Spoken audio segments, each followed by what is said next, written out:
지금부터 딱 100년 전에 1926년에 대한민국이 일제강점기에 있을 때 알아듣긴 그 시간에 이상화 시인이라는 사람이 메마른 들판을 걸으면서 자신에게 물어봅니다. 지금은 남의 땅이 되었고 빼앗긴 들에도 봄이 오는가? 많이 들어보셨을 겁니다. 이 질문은 단순히 계절을 묻는 것이 아니고 나라가 사라진 이곳에 과연 희망의 싹이 날 수 있겠느냐, 이 처절한 절규 아닙니까? 나라를 잃고 소망을 잃은 이들에게 봄은 그저 남의 이야기 같았기 때문에 그렇습니다. 저도 묻고 싶습니다. 여러분 가운데도 빼앗긴 들에 봄이 옵니까? 우리 성도들의 삶도 그렇지 않을까 싶습니다. 영적인 침체, 질병, 경제적인 결핍, 사업의 곤란, 자녀의 문제, 여러 가지 어렵고 곤란한 사람들이 봄을 빼앗긴 분같이 살아가지 않습니까? 아직도 끝나지 않은 겨울 속에 살고 있지 않습니까? 과연 내 인생에도 봄날이 올까? 슬퍼하지 않습니까? 뿐만 아니라 우리가 살고 있는 현실을 보아도 춘래 불사춘입니다. 제가 너무 어려운 말을 썼습니까? 춘래 불사춘. 봄은 왔는데 봄 같지 않습니다. 미국과 이란 간의 전쟁, 그로 인해서 물가, 유가, 금리 바짝바짝 올라가고 혼란스러운 정계, 그리고 국제사회의 냉전주의 이런 것 안팎으로 봄은 멀게만 느껴지지 않습니까? 하지만 마음속에 봄을 잃지 않았으면 하는 마음이 간절합니다. 그래서 오늘 본문 말씀을 나누면서 진정한 봄을 위해서 우리는 무엇을 해야 될까? 말씀을 살펴보려고 합니다. 먼저는 솔로몬 왕이 쓴 아가서 말씀을 보면서 봄을 맞이해볼까 합니다. 한문으로는 아가 이렇게 부르는 것이 아니라 맑고 우아한 노래라는 뜻입니다. 아가. 히브리어로는 시루 하시림, 노래 중에 노래. 솔로몬이 1005편의 노래를 불렀습니다. 열왕기상 4장 32절을 보면 그 중에 가장 뛰어난 노래라고 얘기를 합니다. 아가서의 내용이 뭡니까? 최고의 노래라고 하는데 왜 그렇습니까? 주제가 사랑인 겁니다. 아가서는 제가 8장인데 사랑이라는 말이 65회나 반복됩니다. 무슨 사랑을 얘기합니까? 솔로몬과 슐람 여인의 러브스토리를 얘기하는 겁니다. 솔로몬 왕에게 에브라임 산지에 포도원이 있었는데 슐람이 가족이 거기서 소작을 하고 있습니다.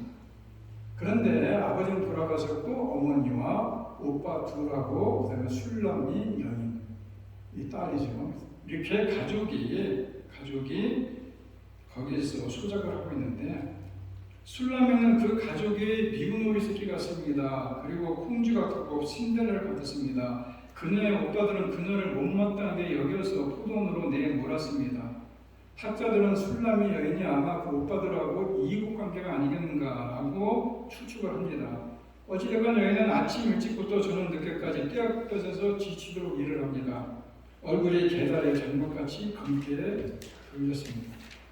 그러던 어느 날 포도원 주인인 솔로몬 왕이 왕복을 입은 것이 아니라 목동으로 변장을 해가지고 포도원을 방문을 합니다. 한눈에 슐람비를 사랑을 합니다. 솔로몬이 슐람 여인을 여자들 중에 내 사랑은 가시나무 같은데 백합과 같구나 라고 2장 2절에서 말씀하는 것처럼 검게 그을린 얼굴, 투박한 피부의 여인을 백합화라고 얘기를 합니다. 땀냄새와 흙냄새로 얼룩진 여인, 가시에 찔려 상처가 난 여인을 향기나는 여인이다 이렇게 얘기를 합니다. 그리고 슐람에게 관심을 보이니까 그녀도 인해 솔로몬을 사랑하게 됐는데 솔로몬이 잠시 궁으로 돌아갔다가 다시 여인을 찾아가서 궁으로 데려옵니다. 이 이야기를 담은 책이 바로 아가서입니다. 로미오와 줄리엣보다 훨씬 더 아름다운 러브 스토리입니다. 때로는 사랑의 표현이 간절하고 강렬하고 농도가 아주 진해서 유대인들은 30세가 되도록 이 아가서를 읽지 못하겠습니다. 그런데 이 책이 어떻게 성경에 포함이 됐겠느냐? 두 사람의 사랑이 하나님과 인간의 사랑을 비교했다고 해석했기 때문에 얼핏 보면 굉장히 노골적인 표현이 많은데도 불구하고 성경으로 정명으로 채택이 된 겁니다. 어떤 사랑이냐? 먼저 솔로몬이 슐라미 여인을 찾아온다는 겁니다. 8절에 오늘 읽어본 8절에 슐라미 여인에게 달려오는 솔로몬의 모습이 있습니다. 내 사랑하는 자의 목소리를 보나 보라 그가 산에서 달리고 작은 산을 빨리 넘어오는구나. 왕관을 벗어 제껴버리고 궁 밖으로 나와서 쉬지 않고 달려옵니다. 예루살렘에서 이 포도원까지 약 80km 거리입니다. 아주 먼 거리를 신하를 보내서 여인을 궁으로 부르지 않고 직접 달려가는 겁니다. 그런데 이런 솔로몬의 행동은 누가 봐도 이상하지 않습니까? 슐라미 여인에게 집중하는 것이 도무지 납득이 되지 않습니다. 신분상으로 결코 성사될 수 없는 사랑 아닙니까? 여인은 앞서 말씀드린 대로 우선 가난했고 누구보다도 사랑받지 못한 외톨이였고 가꾸지도 못하고 일만 했습니다. 땀과 먼지로 얼룩진 낭만 옷을 입고 사는 시골 처녀에 불과했습니다. 솔로몬은 어떻습니까? 왕궁에 보면 왕비가 있고 거기에 비빈이 있고 그리고 궁녀들이 잔뜩 있는데 거기에 비하면 너무 초라하지 않습니까? 여인들조차도 슐라미 여인을 흘겨보았다고 얘기합니다. 흘겨보았다고. 그런데도 솔로몬은 그 여인을 만나러 그 멀고도 험한 길을 달리고 돌려서 가지 않습니까? 신하들이 말렸는데도 하나님이 우리를 이처럼 사랑하시는 겁니다. 솔로몬이 궁전을 버리고 여인을 찾아 나섰듯이 하나님이 하늘의 보좌를 벗어 던져버리고 우리를 찾아오시지 않습니까? 우리를 향한 하나님의 사랑이 너무나 사무쳤기 때문에 그 사랑을 참을 수 없어서 하늘에서 이 땅까지 그 멀고도 먼 거리를 달려온 거 아니겠습니까? 결코 순탄치 않은 길인 겁니다. 솔로몬처럼 골짜기에 위험도 있었고 산을 넘고 또 넘어야 하는 수고도 있었고 마북간으로 가는 길이었고 골고다의 십자가의 길 아니었습니까? 그래서 제자들이 그 길 가면 안 된다고 말리지 않습니까? 그럼에도 찾아오신 주님의 덕분에 오늘날 우리들에게 생명의 본날이 있고 영혼의 본날이 있는 거 아니겠습니까? 이 주님 역대만 우리는 오늘도 사망의 동토에서 잠자고 있을 것이나 그런데 여러분 그 주님은 오늘도 우리를 찾아오십니다. 슐라미 여인처럼 가시밭 속에서도 묵묵히 믿음으로 살아가는 우리를 찾아오십니다. 때로는 외로워도 억울해도 사람들이 흘겨보는 눈으로 천대하고 무시해도 그런 우리를 찾아오시는 겁니다. 일에 지쳐서 삶에 찌들어서 초라해진 우리를 그래도 알아보시고 우리를 찾아오시는 거 아닙니까? 슐라미 여인을 찾아온 솔로몬이 무슨 말을 합니까? 나의 사랑 내 어여쁜 자여 일어나서 함께 가자. 겨울도 지나고 비도 그쳤고 지면에는 꽃이 피고 새가 노래할 때가 이르렀다. 봄이 오고 있으니 일어나라 나와 함께 가자는 얘기 아닙니까? 13절에서도 일어나서 함께 가자고 한 번도 말하지 않습니까? 왜 이런 말을 합니까? 여인이 바위틈 낭떠러지에 은밀한 곳에 숨었기 때문인 것입니다. 14절에 나오는 대로 의기소침해서 기가 죽었습니다. 사랑하는 솔로몬 앞에 자신이 없어졌습니다. 사람들이 비웃기도 했습니다. 그래서 숨어버린 겁니다. 그래서 솔로몬이 찾아와서 봄이 오고 있으니 일어나라 나와 함께 가자. 내 사랑을 믿고 나와 함께 가자 말하지 않습니까? 봄이 되면 땅속에 잠자던 씨앗도 싹이 틀고 깨어나서 세상 밖으로 뛰쳐나오는데 슐라미가 은밀한 불에 들어가서 사는 거 안타깝고 참으로 마음 아픈 일 아닙니까? 그래서 나의 사랑하는 자가 내게 말하 이르기를 나의 사랑 내 어여쁜 자 일어나서 함께 가자고 얘기한 것입니다. 슐라미 여인을 사랑하는 솔로몬이 사모하는 정으로 지쳐있던 자신을 보면서 외치는 말 아니겠느냐. 봄기온을 맞아 생기가 있고 회생하기를 바라는 마음으로 이렇게 말하지 않습니까? 겨울도 지나고 겨울은 추운 계절입니다. 식물의 성장이 멈추는 계절입니다. 모든 생물들의 활동이 제한되는 계절입니다. 더군다나 성경적인 의미에서 겨울은 시련과 고통과 시험의 때를 얘기하지 않습니다. 바울은 디모데에게 편지를 보내면서 너는 겨울 전에 어서 오라고 얘기합니다. 예수님은 다시 오실 재림의 때가 고통의 때가 될 테인데 이 일이 겨울에 일어나지 않도록 기도하라고 말씀하지 않습니다. 비도 그쳤다고 하는 말은 팔레스타인의 겨울비가 얘기하는 것입니다. 겨울에 비가 옵니다. 9월, 10월에 오는 비를 이른 비라고 합니다. 3월, 4월에 오는 비를 늦은 비라고 합니다. 늦은 비는 오히려 곡식에 유익하고 은혜의 상징이지만은 겨울비는 추위를 몰고 오는 것이고 한기를 더하게 되어서 활동의 제한을 받는 것입니다. 아까 말씀드린 대로 겨울에 내리는 비는 시련과 고통을 암시하는데 봄은 만물이 솟아나는 계절 아닙니까? 모든 것이 다시 기지개를 펴고 활동을 재개하는 계절이다 이겁니다. 지면에는 꽃이 피고 새가 노래할 때 아닙니까? 사람이 움츠렸던 마음이 활짝 펴질 때 아닙니까? 성경이 말하는 봄의 계절적 의미는 겨울잠에서 깨어날 때를 말하는 것입니다. 다시 일어날 때를 상징하는 것입니다. 보는 잠자기에 좋은 계절이 아닙니다. 다시 일어나서 세상을 나가서 힘차게 발을 내디딜 때가 봄 아닙니까? 밤은 잠을 자야 하는 시간이고 아침은 일어나야 되는 시간이고 우리는 생체의 리듬이 그렇게 만들어져 있습니다. 밤이 되면 졸리고 아침이 되면 눈이 떠집니다. 생체의 리듬에 적응이 되어 있지 않으면 그런 사람은 저절로 그렇게 조절이 되어 있는 거 아니겠느냐. 영혼의 봄은 잠잘 때가 아니라는 것입니다. 순자 요나를 보십시오. 영혼이 깊이 잠들어 하나님께서 가라고 하는 니느웨를 가지 않고 다시스로 가는 배를 타고 깊이 잠들어 있습니다.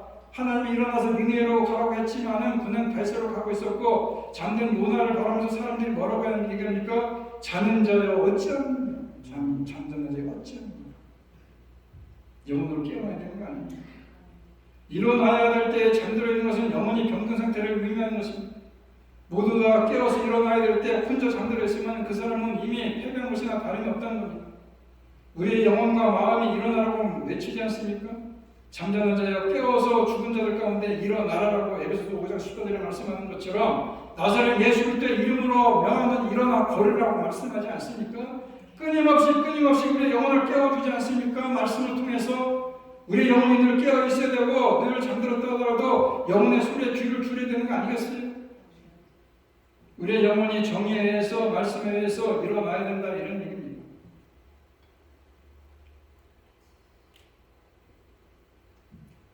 어떤 목사님이 설교를 하는데 한 사람이 설교 시간 내내 졸고 있어요.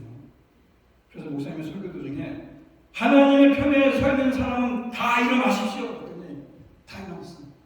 근데 졸고 있는 사람 일어날 수 있습니까? 무슨 말인지 모르고 그냥 앉아있어요.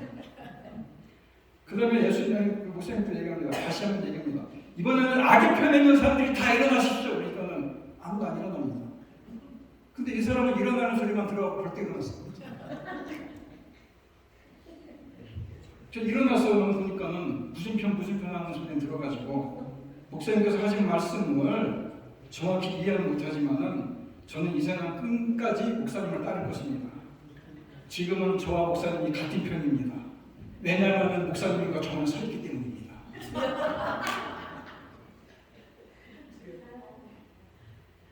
우리는 일어나지 아무 때나 일어나면 안 되는 겁니다. 일어나라고 할 때 일어나야 됩니다. 사도행전 9장 40절에 보게 되면 베드로가 사람을 다 보내고 무릎을 꿇고 기도하고 도력의 시체를 행하여 이르되 다비다 일어나라 하니 그가 눈을 떠 베드로를 보고 일어나 앉은지라 이런 구절이 나와요. 다비다라는 사람은 이 성도들을 다 섬기던 여인이고 갑자기 세상을 떠났어요. 당시 사람이 죽으면 바로 장례를 치렀습니다. 우리가 아는 대로 아나니아 삽비라 죽자마자 곧바로 장례 치르지 않습니까?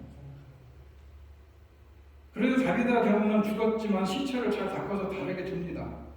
당시의 장례법에는 어긋나는 것입니다. 모든 사람들이 그녀의 죽음을 너무나 애처롭게 생각한 나머지 장례를 치르지 않고 다시 일어나기를 기대하면서 베드로가 오기를 기다린 겁니다. 이런 구절을 생각하면서 우리도 다른 사람들이 우리를 보고 죽지 않고 일어나기를 간절하게 고대하는 사람들이 되지 않겠습니까? 저희가 왜 아직도 안 죽고 이렇게 얘기할 것입니까? 그 사람 너무나 하나님의 사람이고 그 사람 세상에 필요한 사람이고 교회가 필요한 사람입니다. 그 사람이 다시 일어나기를 바랍니다. 또 이런 모습이 우리 가운데 있어야 되지 않겠습니까? 우리 주님도 우리에게 만물이 부미라고 다 깨어나라고 일어나라고 얘기하지 않습니까? 나와 함께 인생길을 걷자 웅크리고 앉아있지 말고 내가 함께 할 테니까 내 삶을 믿고 일어나라고 말씀하지 않습니까? 내가 함께 걸을 테니까 낙심만 하지 말고 일어나라. 봄이 왔으니 일어나라 말씀합니다. 성경에서는 3대 절기가 있습니다. 유월절이 있고 그 다음에 유월절 다음에 오순절이 있고 장막절이 있습니다. 이거 3대 절기라고 해요. 그런데 이 3대 절기 때 꼭 낭독하는 성경이 있어요. 그래서 이 오순절 날은 6월절부터 7 곱하기 7, 그러니까 50일째가 된다 해서 오순절이고 순자가 열순자 아닙니까? 그래서 50일째에서 오순절이라고 7절이라고 하고 맥추절이라고 합니다. 그때는 무슨 성경을 읽냐면 룻기를 읽습니다. 룻기. 왜냐하면 그 룻기가 쓰여진 배경이 맥추절이기 때문에 이 맥추절 때는 룻기를 읽습니다. 오순절 때는. 또 장막절이라고 해요. 초막절이라고 하고, 장막절은 가을에 추수할 때를 장막절이라고 합니다. 그때는 무슨 성경이냐? 전도서를 있습니다. 장막절에 추수를 다 해가지고 창고에다 쌓아놓고는 우리가 생각하는 겁니다. 모든 것이 헛되고 헛되니, 다 쌓나봐야 모든 것이 헛되고 헛되니, 그것을 기억하라고 전도서를 있습니다. 이게 지금 내 얘기가 아니고 이스라엘 사람들 얘기하는 거예요. 내가 뭐 전에서 하는 얘기가 아니고. 그러면은 우리가 6월절은 뭘 읽어야 될 것 같습니까? 출애굽할 때가 6월절 아닙니까? 출애굽 나서 6월절 읽는 거 아니에요? 그런데 6월절은 무슨 책을 성경을 읽냐면 아가서를 읽습니다. 아가서. 제가 아가서를 읽으니까 얘기하지 출애굽 읽고 얘기하겠어요. 그 우리가 생각하면 출애굽할 때니까 6월절이면 출애굽할 때니까 왜 출애굽기 읽지 왜 아가서를 읽겠냐. 그런데 그게 아닙니다. 하나님의 사랑이 담겨있기 때문에 출애굽을 시킨 겁니다. 하나님이 이스라엘 백성들을 얼마나 사랑했으면 그 애굽의 압제 아래 있던 그 이스라엘 백성들을 출애굽을 시켜서 가나안 땅에 밀어넣는 겁니다. 하나님의 사랑이 자기들의 조상들을 하나님이 사랑하셔서 그 출애굽을 통해서 애굽에서 벗어나게 하셔서 가나안 땅에 밀어넣는 그 하나님의 사랑이 너무나 고귀해서 아가서를 읽는다고 해요. 마찬가지로 또 태양력으로도 이 아가서를 읽는 이유가 6월절에 3월, 4월이에요. 봄 아닙니까? 그래서 아가서를 읽는다고 하는데 영적으로 잠자던 자리에서 깨어나서 출애굽하는 얘기 아닙니까? 주님과 함께 살라는 얘기 아닙니까? 가나안을 향해서 걸어가라는 얘기 아니겠어요? 그게 바로 아가서라는 것입니다. 출 애굽하듯이 출 고난, 출 슬픔, 출 고통, 출 절망, 출 원망. 이제 원망에서 벗어나고 낙심에서 벗어나고 그리고 이제 슬픔에서도 벗어나고 봄이 오는 길목에서 주님의 사랑을 믿고 일어나라는 것 아니겠어요? 아멘. 일어나서 출애굽의 길을 걸어가신 길, 그래서 가나안의 행복을 여는 그런 봄날이 되라 이런 얘기입니다. 아멘. 그리고 솔로몬이 슐람년에게 14절에 뭐라고 얘기합니까? 내가 내 얼굴을 보게 하라. 사랑하고 니까 보고 싶어하고 보고 싶으니까 80km를 한 걸음에 달려왔고 그리고 얼굴을 보여다고 만나고 싶고 보고 싶고 그리워하는 모습이 역력하지 않습니까? 검게 그을린 얼굴, 삶에 찌드는 얼굴인데 겨울도 지나고 봄이 되니까 땅의 새싹들도 얼굴을 내밀고 꽃들도 얼굴을 내밀고 나무마다 새 눈으로 얼굴을 내밀는데 사랑하는 사람은 어두운 불에 있으니 얼마나 애간장이 높겠습니까? 주님께서도 같은 마음이라는 것입니다. 우리의 얼굴 보기를 원하신다는 것입니다. 우리에게 보고 싶은 얼굴은 바로 너였다라고 얘기합니다.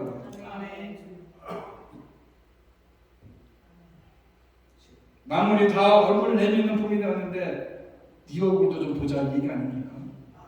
무엇으로 얼굴을 보여드릴 수 있습니까? 예배와 섬김을 통해서입니다. 예배로 얼굴 도장을 찍고 섬김으로 얼굴 도장을 찍는 일에 좀 더 열심을 내보라는 것입니다. 숨어있는 자리, 어두운 자리에서 이제 예배를 나오시고 섬김으로 나오라 이런 얘기입니다. 우리가 너무 오랜만에 만난 사람에게 장난치는 말이 있습니다. 야 얼굴 잊어버리겠다. 얼굴 좀 보여줘라 그러지 않습니까? 우리 주님도 우리들 향해서 똑같은 말씀을 하십니다. 야 얼굴 좀 보여달라 이런 얘기 아니겠습니까? 우리가 주님을 아는 척하는 주님 뭐라고 얘기하십니까? 내가 너를 도무지 알지 못하느니. 왜 도무지 알지 못합니까? 얼굴을 안 보여주니까. 서운해서 하는 말씀 아닙니까?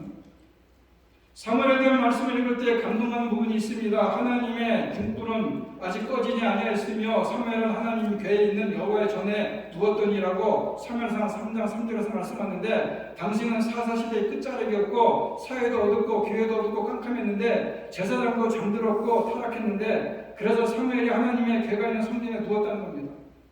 당시 제사장이었던 엘리도 자기 처소에 있는데 사무엘이 하나님의 궤가 있는 성전에 누웠다는 것입니다. 사무엘만이 하나님께 얼굴을 보고 있었던 거 아닙니까? 하나님이 그 사무엘을 이스라엘의 등불이 되게 하십니다. 말씀이 희귀하던 그 시대에 사무엘에게 말씀을 맡기십니다. 하나님은 한 번이라도 얼굴을 더 보이는 사람을 통해서 일하시는 것입니다. 더 오래 얼굴을 보이는 사람에게 하나님의 것을 맡기신다는 겁니다. 그 주인공이 바로 여러분들이 되시기를 바랍니다. 별로 내키지는 않을지 모르겠지만 솔로몬은 슐람년 여인에게 이런 말도 합니다. 내 소리를 듣게 하라. 겨울도 지나고 봄이 오는 소리를 들리는데 사랑하는 여인의 소리가 들리지 않습니다. 그래서 술람이 내 소리를 듣게 하라 애태워합니다. 문 닫고 들어가서 침묵만 하지 말고 말해봐라 이런 얘기 아닙니까? 여인의 목소리를 듣고 싶어 견딜 수가 없어서 답답해졌습니다. 왜냐? 사랑하니까는 목소리를 듣고 싶고 그 목소리가 원하는 것을 해주고 싶어서 네 목소리 좀 듣고 싶다 이 얘기 아니겠어요?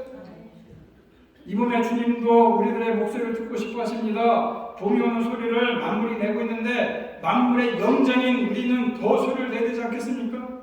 찬양으로 소리를 내고 기도로 소리를 내게 하지 않아야 내야 되지 않겠습니까? 침묵하던 내 찬양의 소리, 기도의 소리를 하나님께 들리게 해야 되지 않겠습니까? 우리 얼굴을 보고 싶어 하시는 주님께, 우리의 소리를 듣고 하시는 주님께 더 많이 보여드리고 들려드리는 여러분들이 되시기를 바랍니다. 그래서 하나님은 더 기쁘시게 드리는 여러분들이 되기를 축복합니다. 그래서 우리에게 더 맡겨주시고 우리의 소원을 더 들어주시는 그런 하나님의 은총을 받기를 원합니다. 그런데 본문에서 여인은 숨어 있습니다. 초라한 모습이어서, 못난 모습이어서, 실패자의 모습 같아서 14절 보게 되면 바위틈 낭떠러진 은밀한 곳에 있는 나의 비둘기야, 내가 내 얼굴을 보게 하리라, 내 소리를 듣게 하리라. 수치심이 생겨서 좌절감이 커서 바위틈에 숨어 있습니다. 바위틈은 안전하게 보일지 모르겠지만 고립된 곳이고 나를 가두는 감옥이 될 수도 있습니다. 낭떠러진 은밀한 곳에 유턴하게 숨어 있다는 것은 마음의 문빗장을 단단히 잠갔다는 얘기 아닙니다. 그런데 거기까지 찾아오셔서 애절하게 말씀하시는 분이 바로 하나님이십니다. 나의 사랑, 나의 어여쁜 자야 반복하십니다. 그럼에도 사랑하신다는 겁니다. 그럼에도 어여쁜 자라는 것입니다. 그리고 나의 비둘기라고 부르십니다. 겁쟁이라고 못난 자라고 죄인이라고 부르지 않습니다. 그리고 내 얼굴을 보게 하라, 목소리를 듣게 하라 라고 말씀합니다. 보잘것없는 우리를 간절하게 찾고 있지 않습니까? 간절하게 그리워하지 않습니까? 그러니 겨울에서 나와서 이제 봄 안에 서라고 말씀하지 않습니까? 내 품이 너의 숲이 되어주기를 줄 테니 일어나라. 내 품에서 겨울을 녹여줄 테니 일어나라. 내 품에서 봄을 맞아봐라. 이런 얘기 아니겠어요? 저와 여러분이 초대의 말씀에 일어날 수 있기를 소망합니다. 10절 끝에 보게 되면 일어나서 함께 가자. 10절 끝에서도 일어나서 함께 가자. 일어나서 함께 가져가는 것입니다. 혼자 가라고 등 떠미는 것이 아니라 주님이 우리들의 손을 붙잡고 이끌어주시는 그런 동행을 말씀하는 거 아니겠어요? 봄이 왔으니 내가 알아서 잘해가라 이런 명령이 아니라 사랑의 초대 아닙니까? 함께 가져가는 얘기는 책임지겠다는 얘기 아니겠어요? 내 손을 잡고 내 복에 맞춰서 힘들어하면 나를 업어주겠다는 이런 사랑의 약속 아니겠어요? 험한 산길도 낯선 숲길도 주님이 함께 가시면 책임지겠다는 그런 약속의 말씀이라는 겁니다.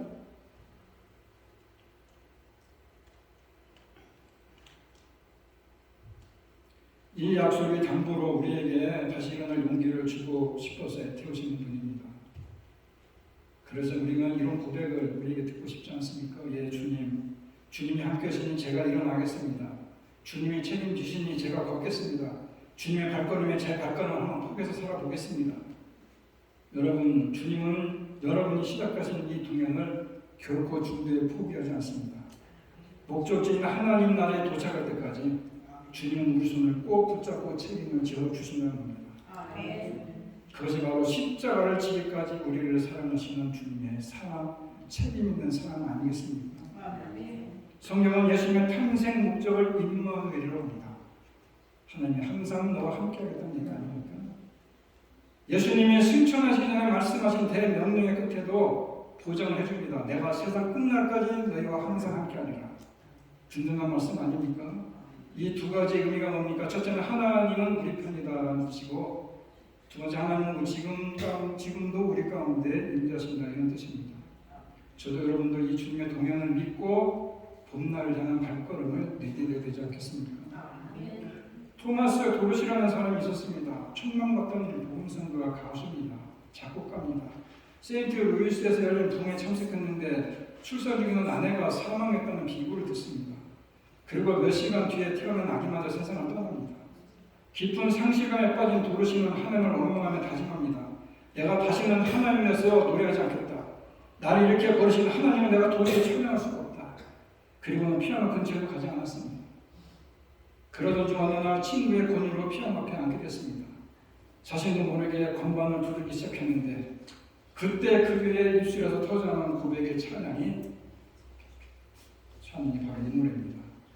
주님여 이 손을 꼭 잡고 가소서. 약하고 피곤한 이 몸을 폭풍의 흑암 속 해칠사 빛으로 손잡고 날 인도하소서. 아멘. 노래가 은혜가 아니라 가사가 되라는 거죠. 제가 지금 목이 아파서 목이 안 아플 때도 못하지만 도로시를 다시 일으킨 것이 봄날로 다시 가자고 한 것이 자신의 의지가 아니고 도로시를 찾아오신 주님, 도로시와 함께하면서 손을 꽉 잡고 계셨던 주님의 그 따뜻한 온기 아니겠습니까? 하나님을 놓으려고 했던 이 도로시에게 일어나서 함께 가져가시는 주님의 음성이 도로시의 마음을 움직였던 것입니다. 여러분, 도로시를 붙잡은 주님의 손이 바로 여러분 앞에 있습니다. 우리의 손을 내밀어서 붙잡기만 하면 되는 것입니다. 도로시와 함께 가시는 주님의 동행이 우리에게도 있다는 것입니다. 이 동행에 우리의 걸음을 내고 영혼의 봄날, 삶의 봄날, 여러분의 인생의 봄날을 함께 걸어 가십시오. 여러분, 제가 설교 시작할 때 말씀드렸던 이상화 시인의 눈물로 물었던 그 질문, 빼앗긴 들여도 봄은 오는가? 이 질문에 우리는 대답할 수 있습니다. 주님이 계시기에 빼앗긴 들여도 봄은 오는 것입니다. 우리 가운데 영적으로 침체되고 질병으로 허덕이며 경제적으로 결핍하고 자녀의 문제로 허덕이는 참으로 밥 못 잡는 날이 있다 할지라도 그런 빼앗긴 우리들의 마음에도 봄은 오는 것입니다. 주님이 친히 핏값으로 사신 저와 여러분의 인생이기 때문에 그 인생에 봄은 오는 것입니다. 바라긴 일어나서 주님과 함께 우리의 거듭을 내드리면서 영혼의 봄날, 삶의 봄날, 인생의 봄날을 힘있게 걸어가시는 저 여러분 되기를 간절히 바랍니다. 다 같이 일어나서 함께 찬양하러 갑니다. 일어나 함께 가자고 주님이 말씀하지 않습니까? 혼자 가라고 등 떠미는 것이 아니라 주님이 손잡고 이끄시는 동행 아니겠습니까? 나의 등 뒤에서 나를 도우시는 주님, 지치고 넘어질 때에도 다가와서 손 내미시는 주님 아닙니까? 그 주님을 우리가 이 시간 입술로 고백하는 귀한 시간이 되기를 바랍니다. 내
우리와 함께 가기 위해서 이 땅에 오셨고, 우리와 함께 가시기 위해서 십자가를 지셨고, 우리와 함께 가시기 위해서 이 땅에 지금도 우리와 함께 하신다는 사실을 우리가 마음에 담고 그 주님과 함께 걸어감을 통해서 우리들의 인생의 봄날, 영혼의 봄날, 삶의 봄날을 맞이하며 살아갈 수 있는 복된 성도님들이 다 되게 하여 주시옵소서. 이제는 우리 주 예수 그리스도의 은혜와 하나님 아버지의 극진하신 사랑과 성령님의 교통하심이 이러다 함께 가자는 주님의 음성 듣고 이 시간 그 주님과 함께 가기로 마음에 결단하며 이전을 나가는 주님의 귀한 성남 성녀들 머리머리 위에와 두꺼운 가정과 일터와 자녀들 위해 이제부터 영원토록 함께 있을지어다. 아멘.